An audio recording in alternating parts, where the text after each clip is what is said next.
There are roll and right, flip and right, do other things and right. But which ones are the best ones from all of these? Do you know? No, let's find out. This video is all about roll and write games. Wait, not flip and right? It's all the same thing. And we're gonna take top 10 of them and rank them in order of, well, our choosing, right? Our top 10. All of these are our top 10 best roll and flip and other right games. So present me, please, with the first game. I'm just gonna randomly pull it out, and it is Railroad Inc. It's exactly how it looks. You draw different things here and get points. How well have you connected railroads? You have railroads on the dice, and you get score points for connecting different parts of the board, and just mostly that. Mostly connecting different parts of the board, right? You get punished if you draw a railroad that doesn't end. You get a lot of points if you connect to large railroad like connections and systems. Simple, it plays up to 6 players with 1 box, and it's around 20-30 minutes. How many of these are not going to be 20-30 minutes? 1. Most likely. Long Shot the Dice Game. We just reviewed it and we both said it's a must-have. The highest honor in our ranking system, so of course it will be quite high up. It's really fun race game, a bidding game where a lot of horses are running around the track and you're trying to bid for the winner. You try to manipulate how the horses move. Just watch our review to see what's it all about. It might be fresh. That's why maybe we're like, oh yeah, this is the new kid in town. It's definitely better than Railroad Inc. Almost everyone can play it. It's exciting, yet there is a lot of challenges. We highly rate this game. Why are you leaving a spot open? We'll see about that. Anyway, that's our top 10. As you see, there's no more room. Okay, I have... That's why. Hadrian's Wall. It is the one that is not 30 minutes. Oh, and it's a heavy box. The one that is not roll and write. It is the one that is not quick and light. So why is it number 1 then? For now, at least. Because it is an amazing game with so many choices, so many challenges. And I'll just show you 2 pages and it will show you everything you need to know about this game. Here, these 2 pages. I think these 2 pages contain as much stuff to write on as all the other 9 games is going to have. Well, maybe not all 9, but close to that. At the beginning of each round, you get pile of resources, these fellas right here, and then you use them as efficiently as you can to check different boxes and get more resources to then check more boxes to then get more resources to check more boxes. And then? You check more boxes. Oh, wow, okay. Yeah. But at the end, you get somewhere score. Right? Yeah, and score. You haven't crossed even out like half of the boxes that you could. Yeah. That's the best part of it. Anyway, watch our review. We'll give you a rundown why we like it that much. So that's right now, it is our number 1. We'll see if it stays there or something will knock it off. A mini series, MINNYS series. These are really mini games, and all of them cost around 3 to 4 euros. They won't be as brilliant, as exciting, or as deep, but they are a great way to start out, try out roll and write, because they don't cost anything. They're quick. For example, one of my favorites, there is a sheet of sheeps, and you just roll a die. And the die will tell you what kind of a fence, what kind of figure can you draw. And then each round you draw a new figure, and try to make this enclosure for the sheeps. And the more sheeps you have in the inside these fences, the more points you get. Very simple. So if you want to try out this idea of games or category of games, try these ones. It won't cost you anything. Hey, we have here Clever series. Oh, we're on a series. Clever series is games that all have the same system. You have 6 dice and you roll all of them and then choose 1 to draw on your sheet. Or more, depending on what number you pick. Yeah. What is fantastic about these sheets is the combos. If you draw green 6 somewhere, then that might unlock you to draw 6 blue somewhere else, and so on. Very fun.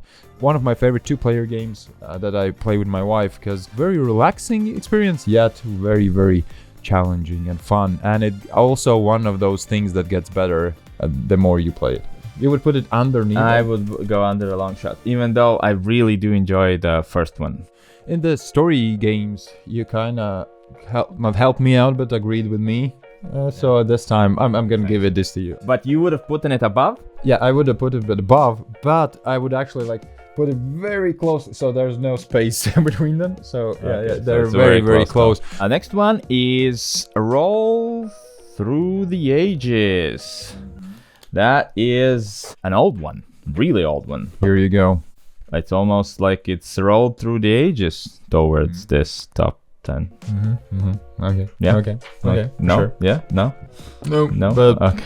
Yeah. You do you, mate. I remember I loved these resources and building all these monuments and messing up everybody else's deal. Visually, I also liked it. It has the feel of ancient, with these tablets and everything. When it's your turn, you roll these dice and see what you rolled. You will get resources. If you get this side of the dice, you will get grain, so you can feed your citizens. And then if you want to build the new monuments or other stuff, you will have to use up those resources. Overall, very straightforward game, just like any other, except there are dice that give you bad things, and you really love this mechanism. I do like the disasters, yeah. If you roll 2 of them, it's gonna do bad things for you, but you can reroll some dice and try to get the 3rd one. If you reroll the other die and get another skull, then what happens? Everybody else gets it!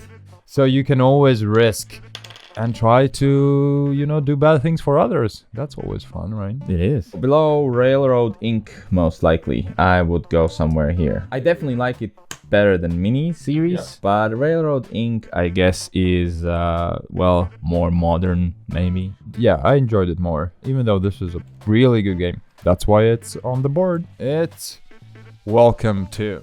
Welcome To is a flip and write game, where you have a pile of cards and you flip them and see what you can use from them. And how you can use them is you try to add numbers to the houses. They have to go in ascending order. So your neighborhood looks, good. Yeah, you can build pools, you can do fences. Visually, it's one of the prettiest ones. It feels really, really nice drawing those house numbers and building your own suburb.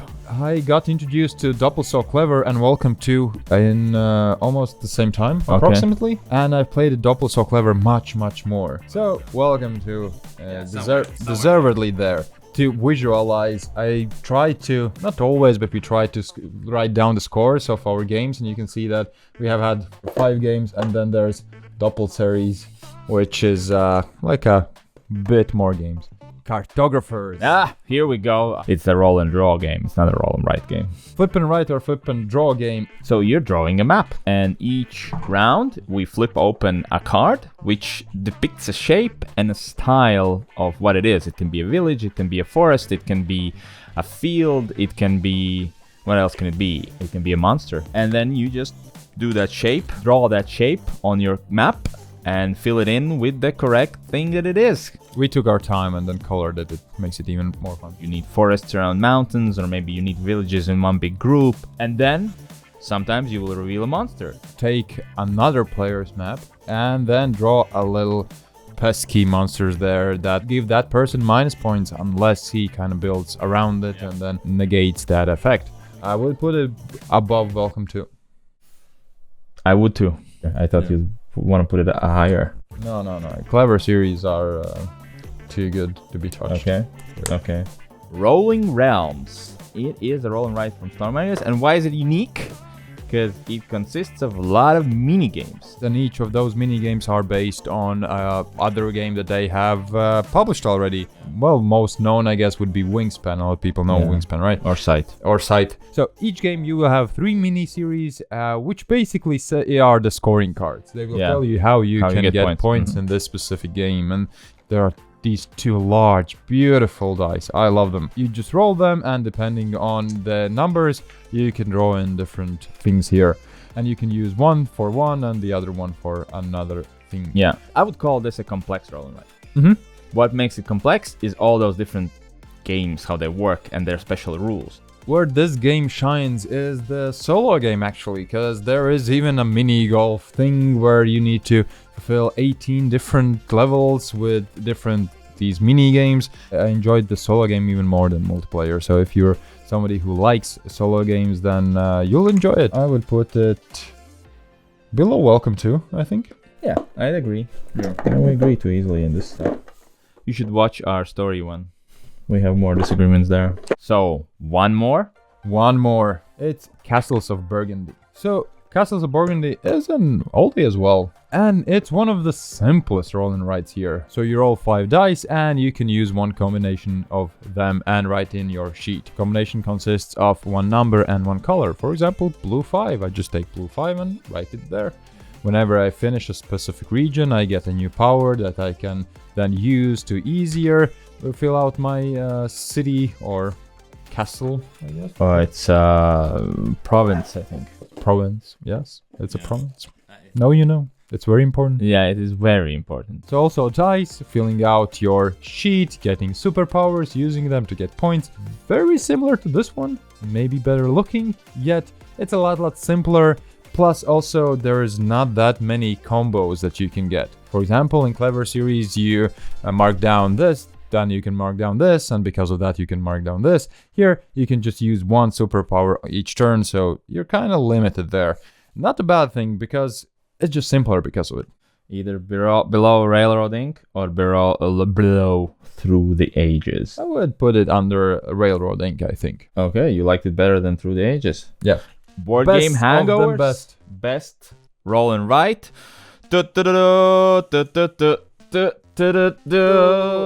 Is Hadrian's Wall. Fantastic, all of these games, and let us know which one will you try it out. Maybe you have tried all of them, so you can rank them as well. Or maybe we haven't gotten a game that you feel like should have been on this list. So yeah, let us know as well. Either way, thank you for watching. Hope you liked it, and hope you subscribed it. And Patreoned it. And see you next time. Yeah. See ya. I'm super excited about the 12 beer and all that. Yeah, 12. I'm gonna put it on this list. The first we have to play. No. It might be bad. You don't know. Stop it. Don't say that.